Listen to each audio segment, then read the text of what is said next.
Hello everyone, good morning, welcome back my channel maths time. आज हम लोग करने वाले हैं थ्योरम्स क्लास 9 चैप्टर 7 का 1, 2, 3, 4 एंड 5 थ्योरम हम लोग पिछले वीडियो में किए हुए थे। आज के वीडियो में हम लोग करने वाले हैं 7.6, 7.7, 7.8। जिनका छूट गया होगा उसके लिए मैंने लिंक दे रखा है नीचे में, उस आप जाकर के लिंक से देख सकते हो उस वीडियो को। तो आज हम लोग 7.6 का थ्योरम करने वाले हैं। इस थ्योरम में क्या कह रहा है कि if two sides of a triangle are unequal, एक ट्राइंगल है उसमें अगर दो साइड अनइक्वल है तो जो लार्जर साइड होगा उसके सामने वाला एंगल क्या होगा, लार्जर होगा। आज का थ्योरम हम लोग का यही है। देखिए हम लोग डायग्राम में देखते हैं कि ये हमारा एक ट्राइंगल है ABC। इसमें कोई भी दो साइड को आप कंपेयर कर सकते हैं, किसी भी दो साइड को ले लीजिए। चलिए हम लोग AB और BC को कंपेयर कर लेते हैं। अगर AB हमारा बड़ा है BC से तो AB के सामने वाला एंगल कौन सा है, C एंगल है, और BC के सामने वाला एंगल कौन सा है, A है। ध्यान से देखिए, AB इस ट्राइंगल में AB एक साइड है, इसके सामने कौन सा एंगल है, तो ये एंगल है। BC दूसरा साइड है, BC के सामने वाला एंगल कौन सा है, तो ये एंगल है। ठीक है।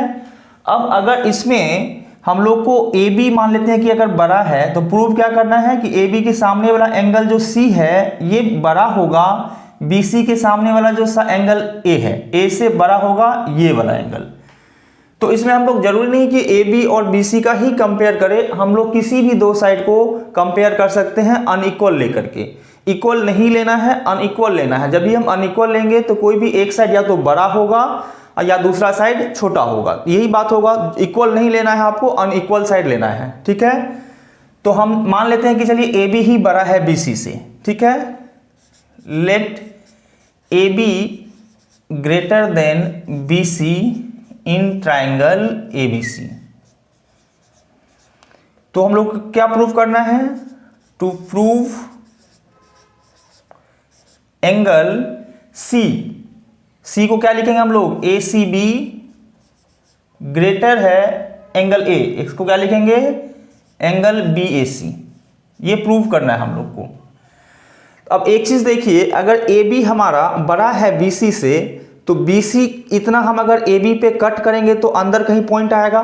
मान लीजिए ये पॉइंट हमारा ये आ गया। ठीक है। यहां पे पॉइंट ले लेते हैं, मान लीजिए D हमारा है कि BC के इतना BD हमारा है। क्योंकि AB तो बड़ा मान रखे हैं हम लोग, तो BC के इतना BD ले लिए। अब हम D को और C को क्या करेंगे, ज्वाइन कर देंगे। ठीक है। D और C को आप ज्वाइन कर देते हैं, ये ज्वाइन कर दीजिए अब। ठीक है। लिख दीजिए यहां पे कि through construction BD equal to BC। अब ध्यान से देखिए आप लोग कि BD इक्वल टू BC, तो BDC, ये जो BDC एक ट्राइंगल फॉर्म हो गया है। ये ट्राइंगल हम लोग को कैसा हो गया, आइसोसेलेस ट्राइंगल बन गया। तो आइसोसेलेस ट्राइंगल के दो एंगल इक्वल होता है, जो दो इक्वल साइड्स है उसके सामने वाला एंगल्स इक्वल होता है। ये थ्योरम हमने आपको दे रखा है पिछले क्लासेस में। अगर आपने नहीं देखा है तो नीचे डिस्क्रिप्शन बॉक्स में आपको लिंक दिया हुआ है, डिस्क्रिप्शन बॉक्स में आप जाकर के उस लिंक को खोल करके उस वीडियो को वॉच कर सकते हैं। ठीक है। तो इन ट्राइंगल BDC में BD equal to BC, therefore ये एंगल और ये एंगल क्या हो जाएगा आपका, इक्वल हो जाएगा। लिखिए वही चीज आप कि इन ट्राइंगल BDC में BD जो आपका है वो इक्वल है BC का। ठीक है।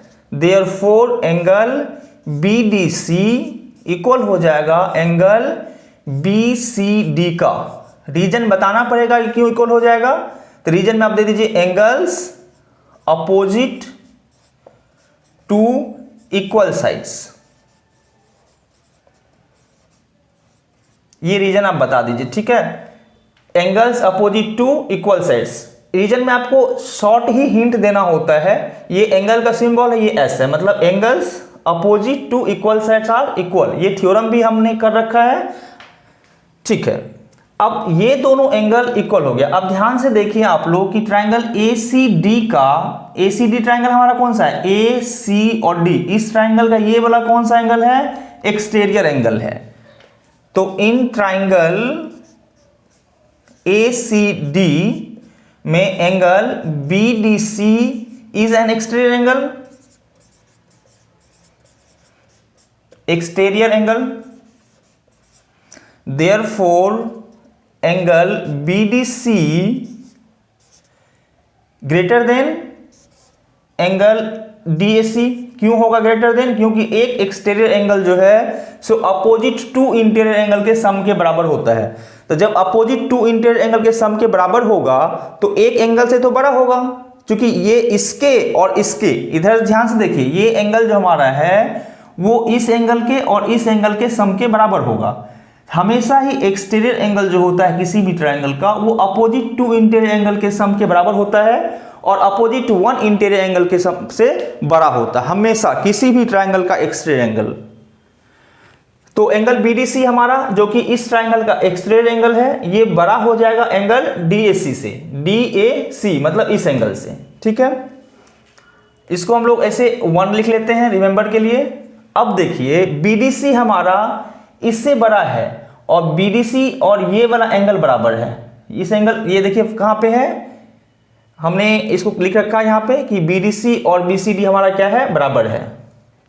तो अगर ये BDC जो है DAC से बड़ा है तो BCD भी बड़ा होगा। इसको हम लोग therefore BCD greater than angle DAC। Reason क्या देंगे आप लोग? रीजन देंगे सिंस BDC मतलब एंगल BDC इक्वल है एंगल BCD का। ये दोनों एंगल क्या है आपका, इक्वल है। तो जब DAC से BDC बड़ा है तो फिर DAC से BCD भी बड़ा होगा, वही चीज लिखा है हमने यहाँ पे। अब एक चीज ध्यान से देखिए, जब BCD बस इतना ही BCD है, मैं देखिए उसको हटा देता हूँ, फिर से अंडर इसको कर देते हैं ताकि अच्छा रहेगा, देखने में पता चलेगा। BCD मतलब सिर्फ ये एंगल, BCD मतलब बस इतना एंगल। जब इतना एंगल, यही एंगल इससे बड़ा है तो ये पूरा एंगल इससे बड़ा होगा कि नहीं होगा? जब इतना सा एंगल, बस यही BCD ये एंगल इससे बड़ा है तो फिर ये पूरा एंगल इससे बड़ा होगा। तो लिखिए देयर सिंस, यहां पे सिंस एंगल BCA बड़ा है एंगल BCD से। देखिए BCA मतलब ये पूरा एंगल, BCA मतलब ये पूरा एंगल, ये बड़ा होगा BCD से। BCD बस इतना एंगल, और BCD किससे बड़ा है? इस एंगल से। BCD किससे बड़ा है? तो एंगल DAC से। देयरफॉर एंगल BCA, जब BCA BCD से बड़ा है और BCD ये क्या है, DAC से बड़ा है, तो BCA जो है DAC से बड़ा होगा एंगल DAC। अब ध्यान से देखिए कि हम एंगल BCA को बड़ा है DAC, इसी एंगल का नाम DAC भी है और इसी एंगल का नाम BAC भी है, तो हम DAC को BAC लिख सकते हैं कि नहीं लिख सकते हैं? हो गया प्रूफ। यही हम लोग को प्रूव करना था इस थ्योरम में। चलिए इस थ्योरम को हम लोग एक शॉर्ट ब्रीफ कर लेते हैं, उसमें फिर से देख लीजिए कहीं अगर कोई दिक्कत होगा। हम लोग का ये थ्योरम है, इस थ्योरम में कह रहा है कि एक ट्रायंगल में दो अनइक्वल साइड ले लीजिए आप, और उसमें ये दिखाना है आपको कि जो लार्जर साइड है उसके सामने वाला एंगल क्या होगा, लार्जर होगा। तो हमने एक ट्रायंगल ले लिया ABC, और ABC के सामने वाला, ABC में हमने दो साइड को तुलना किया है, AB और BC को। हमने क्या किया, AB को बड़ा मान लिया BC से, तो BC के इतना हमने कट कर लिया BD, ठीक है। अब हमारे पास एक नया ट्रायंगल बन के आ गया BC और D। BCD में BD और BC इक्वल है, जिसके कारण से एंगल ये मतलब BDC ये वाला एंगल और BCD बस ये वाला एंगल, इतना एंगल इक्वल हो गया। क्योंकि आइसोसेलेस ट्रायंगल में angles opposite to equal sides are equal होता है, तो ये दोनों एंगल इक्वल हो गया। दूसरा ट्रायंगल और क्या फॉर्म हो रखा है हम लोग के पास, AC और D। ACD में देखिए ये एंगल जो है सो एक्सटीरियर एंगल है, मैं पेन एरो कर दिखाता हूं। ये एंगल इस ट्रायंगल का एक्सटीरियर एंगल है, तो ये एंगल जो है अपोजिट वन इंटीरियर एंगल से बड़ा होगा, ठीक है। जब ये एंगल इस एक एंगल से बड़ा होगा तो ये एंगल और ये जो कि BCD है ये इक्वल है, तो BCD भी इससे बड़ा होगा। तो जब BCD जो कि सिर्फ इतना एंगल है इतना ही बड़ा होगा इससे, तो ये पूरा भी इससे बड़ा होगा ना, यही तो हम लोग को प्रूफ करना था। तो आप लोग देख लीजिए, कहीं कुछ दिक्कत हो तो आप लोग पूछ सकते हैं। अब हम लोग इसके बाद नेक्स्ट थ्योरम जो है 7.7 उसको देखेंगे। नेक्स्ट थ्योरम हम लोग का है 7.7 कि in any triangle the side opposite to larger angle is longer. मतलब इसमें ये थ्योरम उसका कन्वर्स हो गया। आपको इसमें आपको दिखाना है कि जो लार्जर, क्या कह रहा है देखिए, लार्जर एंगल इज लॉन्गर। क्या larger angle? The side opposite to larger angle. जो देखिए, अगर हम किसी दो एंगल की तुलना करते हैं, मान लीजिए बी और सी की तुलना कर रहे हैं, अगर बी हमारा एंगल बड़ा है सी से, तो बी के सामने वाला साइड कौन सा होगा? ए सी। ए सी हमारा क्या होगा? लार्जर होगा। किससे? तो सी के सामने वाला जो साइड है ए बी से। मतलब दो एंगल को आप कंपेयर कीजिए, जो बड़ा एंगल है उसके सामने वाला जो साइड होगा वो बड़ा होगा किससे? तो जो स्मॉलर एंगल है उसके सामने वाला साइड से। ये हम लोग को प्रूव करना है इस थ्योरम में। ठीक है, तो हम लोग मान लेते हैं कि एंगल बी हमारा बड़ा है एंगल सी से। Let angle B is greater than angle C in triangle ABC.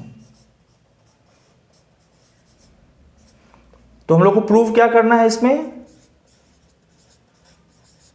कि AC is greater then AB। क्यों?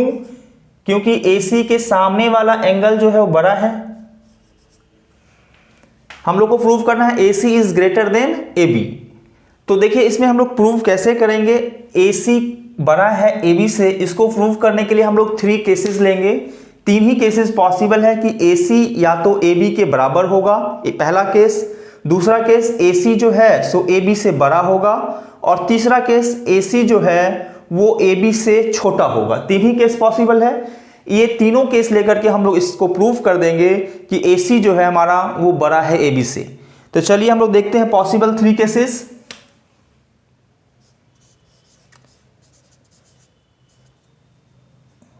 There are 3 possible cases.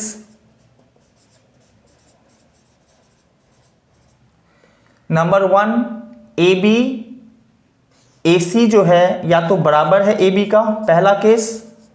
दूसरा केस क्या पॉसिबल है कि AC जो है वो स्मॉलर है AB से, और तीसरा केसेस क्या पॉसिबल है कि AC जो है ये ग्रेटर है AB से। ये 3 ही केस पॉसिबल होता है जब भी हम किसी भी 2 लाइन सेगमेंट को कंपेयर करते हैं। हम लोग जब किसी 2 लाइन सेगमेंट को कंपेयर करते हैं तो यही 3 केसेस पॉसिबल है। या तो वो दोनों लाइन सेगमेंट इक्वल हो जाए, या वो दोनों लाइन सेगमेंट में एक बड़ा होगा और दूसरा छोटा होगा। मान लीजिए AB बड़ा है तो AC छोटा होगा, या AB छोटा है तो AC बड़ा होगा। तो इन तीनों केसेस में हम लोग क्या दिखा देंगे कि हर केस में ये दिखाएंगे कि AC जो है वो AB से बड़ा है। चलिए हम लोग स्टार्ट करते हैं फर्स्ट केस से। When if AC equal to AB, अगर AC और AB इक्वल है देन एंगल B इक्वल हो जाएगा एंगल C का। क्यों इक्वल हो जाएगा? Angles opposite to equal sides are equal. Angles opposite to equal sides are equal.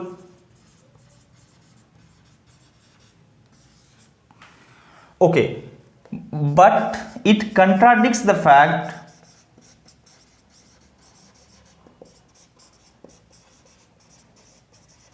that angle B is greater than angle C। लेकिन हमारा B तो ग्रेटर है C से, लेकिन यहां पे अगर हम AB और AC को इक्वल ले लेते हैं तो क्या प्रूव हो रहा है कि B और C बराबर है, जबकि B बड़ा है C से। तो ये कंट्राडिक्ट्स द फैक्ट कर रहा है, इसलिए ये पॉसिबल नहीं होगा। Hence AB is not equal to BC, AB is not equal to AC। तो पहला केस तो हम लोग का गलत हो गया। 3 पॉसिबल केसेस जो माने थे कि AC AB के इक्वल हो सकता है, तो AC और AB इक्वल नहीं होगा, क्योंकि AC और AB जब इक्वल लेते हैं तो ये दोनों एंगल हमारा क्या प्रूव हो रहा है? इक्वल। जबकि रियलिटी क्या है कि एंगल B हम लोग का जो है बड़ा है एंगल C से। यहां पे देखिए एंगल B जो है वो बड़ा है एंगल C से। तो इसलिए ये पॉसिबल नहीं हो सकता है कि ए बी और ए सी इक्वल हो। ठीक है, अब हम लोग बढ़ते हैं केस सेकेंड की ओर। If A C smaller than A B, अगर ए सी ए बी से स्मॉलर है तो क्या पॉसिबल होगा? देखिए, तो अगर ए सी ए बी से स्मॉलर है तो ए सी के सामने वाला एंगल कौन सा है? बी है। देन एंगल बी जो है स्मॉलर हो जाएगा एंगल सी से। It is not possible, it is not possible because B जो है वो रियल में क्या है? बड़ा है। बिकॉज एंगल बी जो है वो ग्रेटर है एंगल सी से, हेंस ये भी पॉसिबल नहीं हो पाया। मतलब ए सी जो है ए बी से छोटा नहीं है। तो अब हम लोग का पॉसिबल क्या है? नेक्स्ट हम लोग को बचता है कि ए सी जो है वो बड़ा है ए बी से, hence at last A C is greater than A B. Proved. मतलब ये तभी पॉसिबल है जब हमारा ए सी ए बी से बड़ा होगा। चलिए इसको एक बार हम लोग शॉर्ट ब्रीफ कर लेते हैं, कैसे इस थ्योरम को प्रूव करना है आपको। देखिए, आपको गिवन है कि कोई भी एक ट्राइंगल आप ले लीजिए, उसमें से दो एंगल को आप कंपेयर कीजिए। एक एंगल बड़ा होगा तो दूसरा छोटा होगा, इक्वल नहीं लेना है आपको, दोनों एंगल इक्वल नहीं लेना है। तो मान लेते हैं हम लोग यहाँ पे इस ट्राइंगल में कि हमने ले रखा है कि एंगल बी जो है वो एंगल सी से ग्रेटर है, और हम लोग को प्रूव क्या करना है अब कि बी के सामने वाला साइड जो है ए सी, ये ग्रेटर होगा सी के सामने वाला साइड जो है ए बी से, मतलब A C is greater than A B. तो इसको प्रूव करने के लिए हम लोग क्या किए कि 3 पॉसिबल केसेस कर लिए, क्योंकि किसी भी दो लाइन सेगमेंट को जब आप कंपेयर करते हैं तो उसमें 3 ही पॉसिबल केसेस होता है। या तो वो दोनों लाइन सेगमेंट इक्वल हो, या पहला लाइन सेगमेंट जैसे ए सी दूसरे लाइन सेगमेंट से बड़ा हो, या पहला लाइन सेगमेंट जो ए सी है वो दूसरे लाइन सेगमेंट से छोटा हो। 3 ही पॉसिबल केसेस है। तो ये तीनों पॉसिबल केसेस हम लोग ने ले लिया है। अब इस तीनों पॉसिबल केसेस में हम लोग क्या प्रूव कर दिए कि ए सी और ए बी बराबर है, ये पॉसिबल नहीं है। ए सी जो है वो ए बी से छोटा है, ये भी पॉसिबल नहीं है। तो लास्ट में क्या बच रहा है कि ए सी और ए बी ए सी से ए बी बड़ा है, यही पॉसिबल है। तो ये हमारा थ्योरम प्रूव्ड हो गया। ठीक है, अब हम लोग नेक्स्ट थ्योरम जो हम लोग का है 7.8, उसको हम लोग देखेंगे। ये थ्योरम में कह रहा है कि the sum of any 2 sides of a triangle is greater than the third side.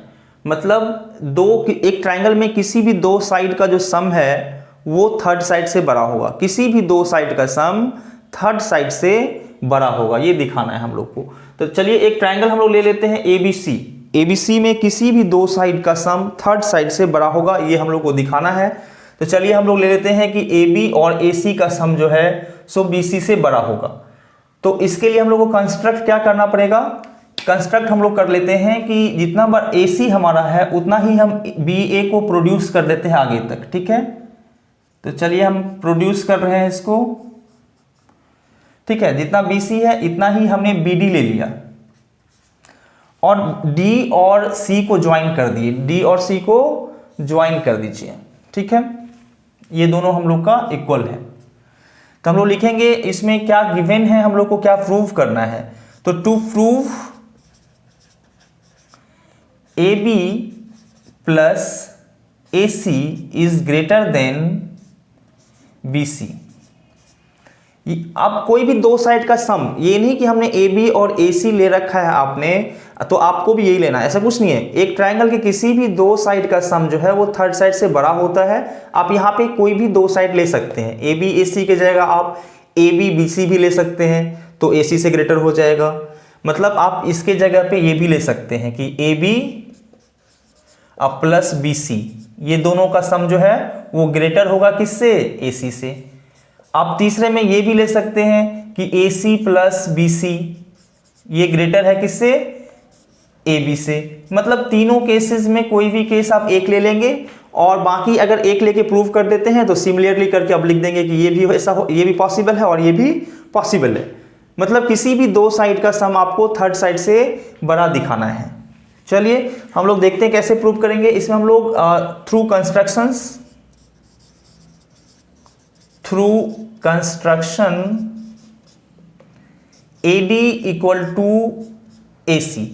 क्या किया हम लोग, इसमें BA को प्रोड्यूस कर दिए D तक और AD इक्वल टू AC ले लिए। अब हम लोग का ACD ट्राइंगल क्या हो गया, आइसोसेलेस ट्राइंगल हो गया। तो इन ट्राइंगल ACD में AC जो है वो इक्वल है AD का।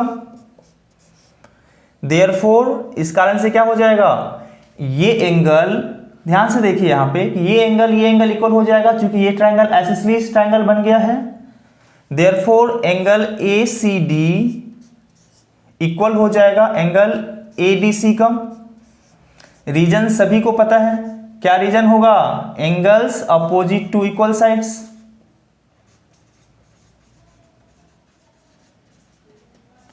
इक्वल साइड्स, ठीक है। अब देखिए जब ये एंगल इसके बराबर है तो ये पूरा एंगल, ध्यान से देखिए यहां पे, ये पूरा एंगल इससे बड़ा होगा कि नहीं होगा, बिल्कुल बड़ा होगा। तो देयरफॉर एंगल BCD बड़ा होगा। इस एंगल को हम लोग ADC लिखें या BDC लिखें, एक ही बात है। यही एंगल ADC भी है, यही एंगल BDC भी है। तो BCD हमारा क्या होगा, ग्रेटर होगा किससे, एंगल BDC से। देयरफॉर अब देखिए सिंपल सा है कि BCD के सामने कौन सा एंगल है, साइड है, एंगल BCD हमारा कौन सा हुआ, ये हुआ एंगल BCD। इसके सामने कौन सा साइड है, तो BD है।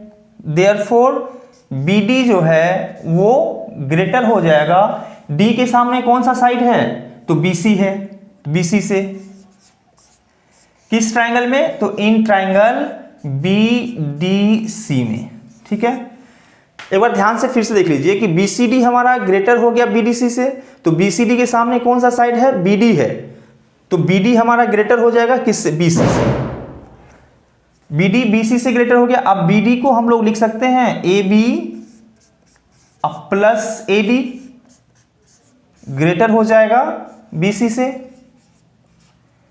अब AB और AD की जगह पे हम AC ले सकते हैं, AB प्लस AC, ये हमारा ग्रेटर हो जाएगा किससे, BC से। अब रीजन लिख दीजिए हमने क्यों चेंज करके AD और AC ले लिया, तो रीजन दे दीजिए सिंस AD जो है वो AC के इक्वल है, ठीक है। अब AB प्लस AC ग्रेटर है BC का, तो यही तो प्रूफ करना था। देखिए AB प्लस AC ग्रेटर है BC का, तो ये हम लोग का प्रूफ हो गया। अब अगर चाहें तो सिमिलरली करके इस दोनों को भी लिख सकते हैं कि सिमिलरली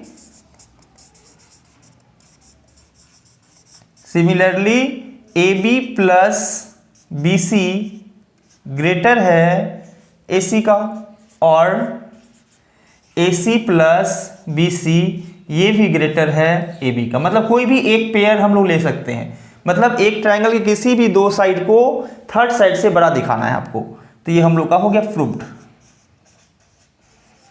चलिए शॉर्ट ब्रीफ करना जरूरी है, इसको कैसे प्रूफ किए हम लोग, तो शॉर्ट ब्रीफ में देख लीजिए आप लोग, जो भी थोड़ा बहुत बचा हुआ डाउट होगा वो क्लियर हो जाएगा आप लोग का। तो इसमें क्या रहा है कि sum of any two sides of a triangle is greater than the third side, मतलब एक ट्राइंगल के किसी भी दो साइड का सम जो होता है वो थर्ड साइड से बड़ा होता है, ये प्रूव करना है। तो हम लोग इनिशियली एक ट्राइंगल ले लिए थे ABC में हमने क्या करा कि प्रोड्यूस कर दिया AB को आगे तक D तक, इतना प्रोड्यूस किया था कि AC और AD इक्वल हो जाए। अब जब AC और AD इक्वल हमने कर रखा है तो हमारा ये वाला एंगल, मैं इसको हटा देता हूं ताकि आपको क्लियर पता चल सके, ये वाला एंगल और ये एंगल इक्वल हो जाएगा क्योंकि आइसोसेलेस ट्राइंगल ये फॉर्म हो गया। तो आइसोसेलेस ट्राइंगल में इक्वल साइड के सामने वाला एंगल इक्वल होता है, तो ये एंगल और ये एंगल हमारा इक्वल हो गया, ठीक है। अब देखिए जब हमारा ये एंगल इक्वल है तो ये पूरा एंगल इससे बड़ा होगा, और जब ये पूरा एंगल यहां तक इससे बड़ा है तो देखिए ध्यान से, ट्राइंगल BC और D में ये एंगल के सामने वाला कौन सा साइड है, B और D साइड है, और इस एंगल के सामने वाला कौन सा साइड है, B और C है। तो BD जो है वो बड़ा हो जाएगा BC से, क्यों हो जाएगा, क्योंकि ये एंगल हमारा प्रूव्ड हो गया है कि इस एंगल से बड़ा है। तो इस एंगल के सामने वाला साइड क्या है, BD है, तो BD क्या होगा, बड़ा होगा किससे, तो इस एंगल के सामने वाला साइड जो BC है उससे। अब बी डी जब बड़ा है बी सी से, तो फिर बी डी को हम लोग किस में चेंज कर दिए, बी ए अब प्लस ए डी में। अब फिर बाद में ए डी को किस में चेंज कर दिए हम लोग, ए डी को चेंज कर दिए ए सी में। तो फाइनली हम लोग का क्या हो गया कि ए बी अब प्लस ए सी बड़ा हो गया किससे, बी सी से। यही हम लोग को प्रूव करना था। चलिए हम लोग का ये थ्योरम प्रूव हो गया। अब हम लोग नेक्स्ट जो है, नेक्स्ट चैप्टर जो क्लास 9th का चैप्टर 8 है क्वाड्रिलेटरल, उसका थ्योरम देखेंगे नेक्स्ट क्लास में हम लोग। तब तक के लिए bye bye, thanks very much. और एक चीज मैं आप लोगों को बताना चाहूंगा कि जो भी थ्योरम इसका छूटा हुआ है वो डिस्क्रिप्शन बॉक्स में नीचे दे रखा हूं मैंने लिंक, उसमें जाके आप देख सकते हो। और अगर चैनल पे नए हो तो आप सब्सक्राइब कर लीजिए और नोटिफिकेशंस बेल को ऑन कर लीजिए, ताकि जैसे ही मैं कोई वीडियो अपलोड करूं तो आपको सीधा नोटिफिकेशन चला जाए। Thank you very much once again, bye.